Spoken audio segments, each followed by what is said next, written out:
What's up everybody? Dan here with Dan and Sarah Makers, and thank you for joining me for another Tool Tuesday.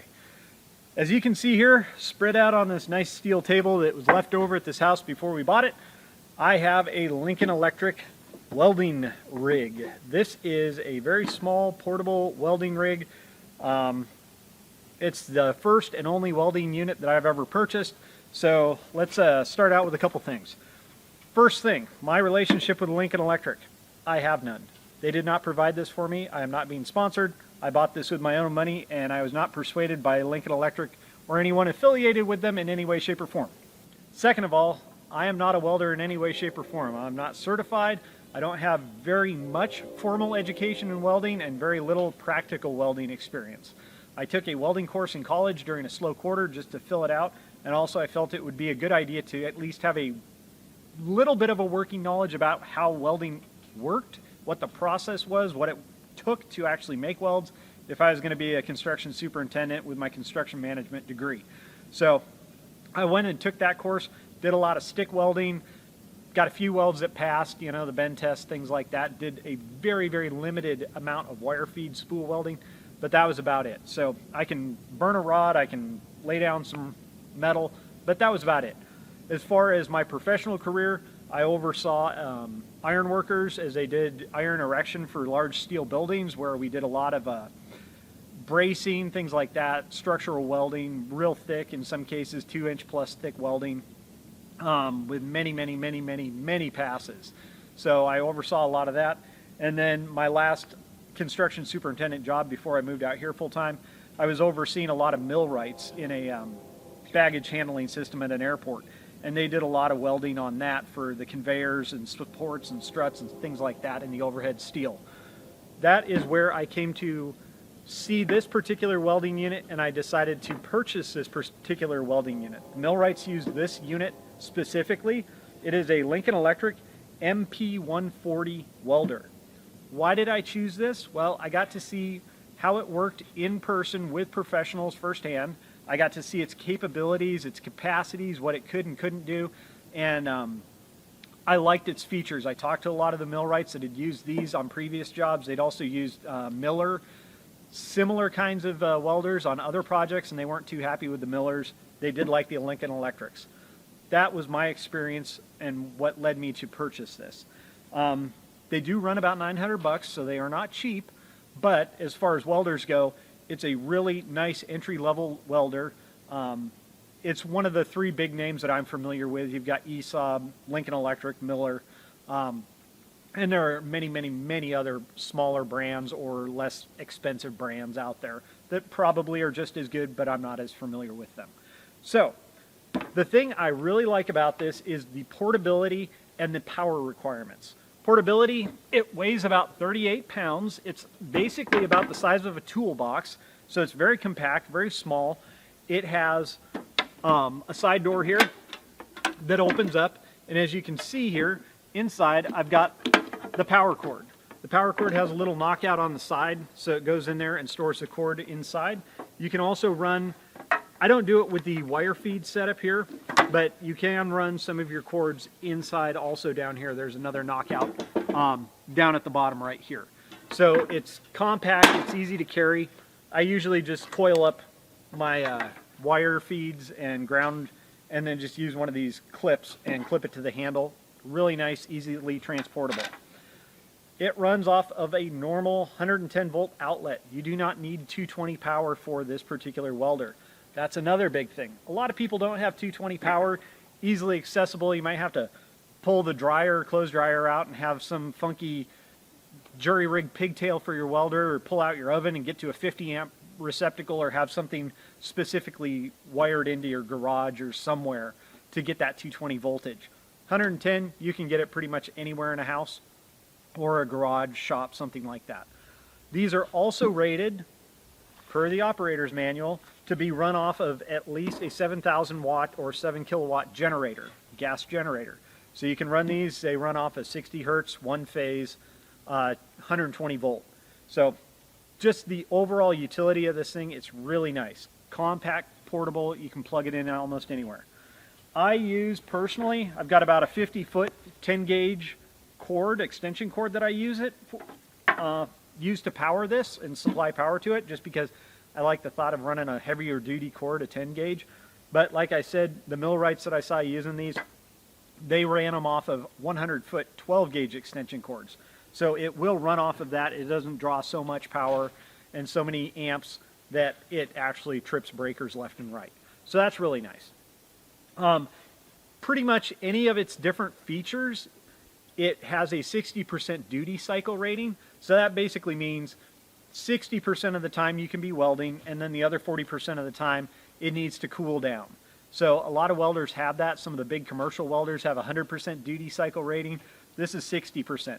If you're doing the kind of welding I'm doing, I'll weld for a minute and then I'm messing around doing something else for 5 minutes. That's more than enough time for the welder to cool down. I've never had this trip a breaker, overheat, anything like that. As I said, it's a multi-process welder, and what that means is you can weld in pretty much any format that you want with this welder. It comes with the ground, which it's a fairly lightweight cable. It's not a big one, and it's about 10 feet long or so, and it's just a spring clamp ground. It's not the heaviest duty ground out there, but it works for what I need it to do. It also comes with, again, kind of a light duty stinger. It's a very small cord, but you don't need anything that massive for this particular welder. Again, you've probably got about an 8-foot cord here, so you can work around a ways. It's not a super heavy duty stinger. There are heavier ones out there, but it is nice. Out of the box, it's got a pretty good spring on it, so it does hold the rod fairly well. And then it's got grooves in the jaw, so you can hold your stinger or your rod at 45 down, 45 up, 90 degrees out, or straight out the end. So you've got multiple positions that you can hold the rod securely, so it's not spinning around while you're trying to weld. It also comes with a wire feed cable or adapter coming off the end. Again, not the heaviest duty one. This particular one, I had this set up for flux core wire. So this is not MIG, it would be a shielded or flux core wire feed. It's got the trigger on there, so you can just pull the trigger. It also has the remote control adapter down at the bottom. You can do shielded gas, so MIG welding, and it does come with a regulator set for your gas bottle. I don't do that, so I don't have a gas bottle, so I don't have it connected, obviously. But it adapts or screws into the back of the machine, and it is a Harris gauge set. So a fairly decent brand. Harris isn't too bad. So it's got your 2 gauges. It's all brass, fairly heavy chunk of brass there. So it's a nice gauge. As far as the actual internals here, as you saw, I opened the door a minute ago. We open the door up. It's got all your setup for the different functions and different settings. The spool on the inside, as you can see here, it's just a small, I believe they're 1-pound spools, but kind of the cool thing is it comes with an adapter for the 10-pound spool. So you can actually fit a whole 10-pound spool in there, and it will run that just fine. So that gives you a lot of welding, so you aren't stopping on and off, changing out little tiny spools like these little types of spools here. So that is a really nice feature. It's not the big 50-pound spools, but 10 pounds will get you quite a ways along. A couple other types of welding that you can do that I don't, again, have any of the tools for, but you can purchase them as additional items. You can get a spool gun for aluminum welding that will also plug into the front of this, and you can get a TIG welding set. So you get the TIG welding handle, and you can get the foot control, which ties into the 8-pin connector down there. I believe it's 8-pin. So whether you want to weld aluminum, whether you want to do TIG welding with stainless steel or something like that, you want a stick weld, you want a shielded gas arc welding, you want a flux core arc weld, you can do all those types of welding. So really universal type of small compact welder that will do a lot of different things. Now, as far as I'm concerned, I've used it for several different projects right now. It's great for, you know, a general contractor that doesn't do a lot of welding. If you got to repair a piece of equipment, you got to tack something together, whatever. We made some hinges for our garden gate out of it. I welded on eyelets and chain hooks on the front of our tractor. I welded up a hose spooler for our fire hose for fire protection during the summer. So I've done a lot of little projects like that. So it'll be very beneficial and useful moving forward. As far as setting it up, as I said, it's pretty easy. It's got the power switch on the back. It's just power on, power off. It's got also a circuit breaker reset on the back, so if it does overheat, you can reset it. You've got a couple knobs. You've got this knob here up at front. It says AV or V/A, so that's voltage amperage. So that's how many volts or amps you want to run with this knob, and it's just an ABCDE setting which correlates with the plate on the inside to tell you, based on the thickness, type of metal, what your setting should be. This second knob here, it's got two wheels and a line. That is your wire feed speed. This will go from, I think it is right around 40 inches per minute up to 400 inches per minute feed speed. So you can really put a lot of metal down really fast if you need to. You can crank that up real high. With a spool gun, it says it'll go up to 500 inches per minute. So that's, again, a lot of metal that you're shooting out the end of the stinger. The instructions, it's got a decent sized instruction booklet. It comes in multiple languages. And then what I like is it has this two-sided quick start sheet, I guess I would say, quick start guide. So it's two sides. It shows you the accessories. You can get a cart that will hold this and also a gas bottle if you're doing gas welding, shielded gas welding. And it tells you the different sizes of tips, replacement parts, things like that. They give you 3 of them. You got your English, Spanish, and French. So it'll handle most of North America and quite a few other places of the world. I don't know if this is sold as internationally as that or not, but it's pretty decent in that way. As far as selecting, you've got different ports on the front where you can just choose your polarity for your positive or negative polarity. You can plug your ground in over here. You've got a push button here that will allow you to scroll through shielded or flux core MIG welding. You've got TIG welding, and you've got your stick welding. So it's just a button you push through, and you push it until you get to the correct selection, and you're good to go. So overall, it is a really nice little piece of equipment. I've bought all my consumables, my supplies, whether it's wire or rods, and then my flux nozzles. So this is I bought some extra nozzles for flux core wire. It comes with a nozzle for the gas shielding, and then I've also bought a lot of these contact tips for my wire feed. I do a lot of the wire feed because I just like it. It's a little bit easier than stick welding, but I've done a lot of stick welding too. So I've got the 7018 and 6010. Let me make sure I remember that correctly. I think it's, yep, 6010 wire or rod. So I've got some of that there. You can get the bits and pieces for these at the big box stores, so I'll actually say it. A lot of people avoid saying it, but Lowe's and Home Depot, you can buy this stuff off the shelf at those locations. You can also get them at many, many places online, and since it is a Lincoln Electric, which is a big name, you're going to be able to find repair parts, supplies, things like that at most any welding store, and then quite a few other suppliers that you can find out there. So overall, I really like it. Let's get some chunks of scrap metal out here, and I will lay down some beads and see how it works.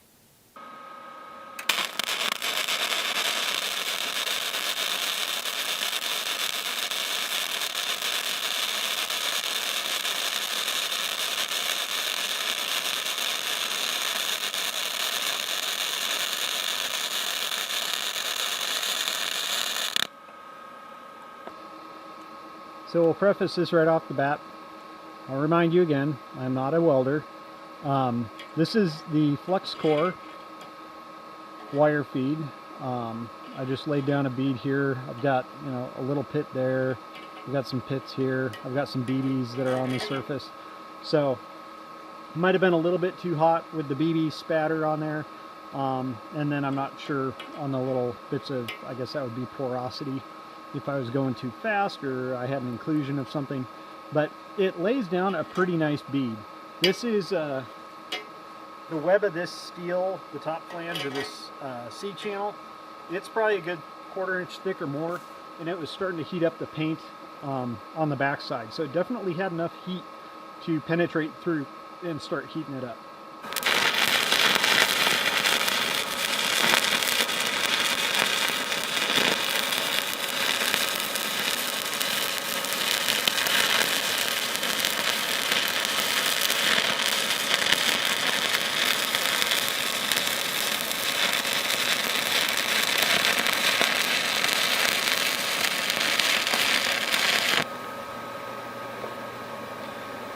All right, able to maintain an arc on that one.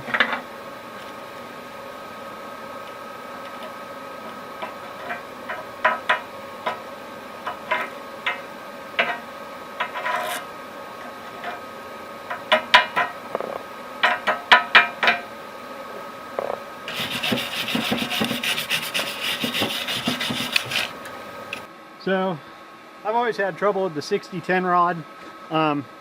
It's just not easy to work with. The 70-18, that will cap over and you'll kind of have a hard time getting it started if you try and restart a rod. But this is the 70-18 here. Again, you know, it's not the straightest. It's kind of a wide weld. I've got a few little holes in it, a little bit of porosity. It's not super even, but I'm okay with that. I don't do a lot of welding, as I said. I know what a good weld looks like, but doing it's a whole nother a whole nother thing, as anybody who welds can tell you. The 60-10, obviously I had a lot of strikes and restrikes, and it was not working too well, so I'm not sure what's going on with that. So over here, let's see if we're in focus. Yeah, over here, this is our wire feed, flux core wire here. Do a little bit better with that. This is the 70-18 rod here. So it definitely will run the rod. This is pretty thick base metal for this size welder. It's not putting out massive amounts of amperage or voltage, but it does okay. So final thoughts on this Lincoln Electric MP140. It does pretty much any type of welding you want. It's not a heavy structural welder, obviously, 60% duty cycle, so you're not going to be welding all day long non-stop with this welder. As far as portability, extremely compact, extremely lightweight. You can use it pretty much anywhere that you've got 110 volt power, probably with a 20 amp breaker, so plug it into a utility room outlet, a kitchen outlet, something like that where you've got at least a 20 amp breaker, you're probably going to be good to go. They're rated for a generator, a portable gas generator, so if you've got a 7,000 watt generator, you can run it off of this, or run that off of this. Let me rephrase that. You can pretty much use any type of welding process out there. So yeah, it's a very universal all-around welder. If you do need to join thicker metal, obviously you can do multiple passes. It's got enough heat to get in there and start melting the base metal. You're not going to be fusing together 2 3/4 inch plates together in one pass. That's ridiculous. You wouldn't be able to do that. But with the wire feed, you could probably do a couple 1/2 inch plates together with 5 or 6, 8 passes, you know. If that's what you need to do, that's fine. I welded the hooks on the front of our tractor. I did probably 3 or 4 passes on either side of those hooks after I beveled them. So, you know, it's a 5/8 inch wide hook, whatever. So it's worked just fine. I haven't had any problems with it yet. As far as this metal, yeah, the base metal, it gets pretty thick. It's probably 3/8 thick where I was trying to run that 60-10 rod. So it's a lot thicker metal, so you're having to heat up a lot of base material. So that might have been a problem, but I just don't like 60-10. I really like the 70-18 rod. The only thing is, after you stop welding on a 70-18 rod, to restart it, just have a file or something, because it will get a little bit of a glaze over the end from the flux, and that will make restarting a rod a little bit harder. So either smack it on something and break that glazed cap off, that flux cap off, or take a file and just clean up the end of it. So all around, a really nice, portable, use anywhere kind of welder. You can probably get away with doing most of the welding that you need to do with this thing. if you are getting into weird tight positions, you aren't running big leads on this thing. So it does have relatively short leads. That might be an issue for you, but you know, you can take it up in a scissor lift, work up high with it in the scissor lift. It runs off of smaller extension cords. Right now I'm running off of probably close to about 100 feet of 10 gauge cord. Like I said, I've seen people run it off a 12 gauge cord, 100 feet. So I really like it. I have plenty of projects that I need to use it for out here. So it definitely increases my capability of working out here, repairing things, fabricating things, making things. There were a lot of things in the past where I would be, you know, wanting to do something but without a welder or the ability to join metal together other than drill holes and nuts and bolts. It was really difficult to do. So this expands my ability to work on different projects substantially. So hope you enjoyed this video. We're still making videos. We'll be coming out with more videos here. So stay tuned every Tuesday. We're putting out a Tool Tuesday. If you've got any suggestions, comments, things like that, advice for other people that are watching this video, please leave it in the comments. You know, we're being constructive. We're seeing more of those comments, so that's awesome to see. So until next week, this is Dan with Dan and Sarah Makers. Be sure to like, comment, share, subscribe to our channel. That helps us immensely. And also, you can follow us on Instagram at Dan and Sarah Makers. So until next time, have a great week. Bye.